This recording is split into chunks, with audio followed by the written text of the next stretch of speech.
আমার বন্ধুগণ, আমার ভাইয়েরা, এই জন্য ইবাদত করতে হবে আল্লাহ রাব্বুল আলামিন বলেন, কোন কাজের জন্য মানুষকে বানাই নাই, খানার জন্য তো মানুষকে বানাই নাই, ঘোরাফেরা করার জন্য তো মানুষকে বানাই নাই।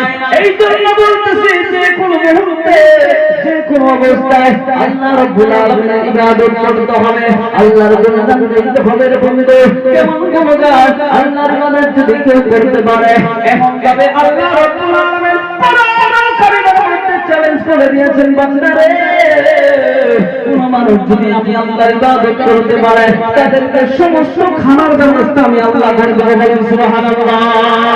আল্লাহ রাব্বুল আলামিন বলেন, ফালইয়াবুদু রাব্ব হাযাল বাইত আল্লাযী আত'আমাহুম মিন জু'।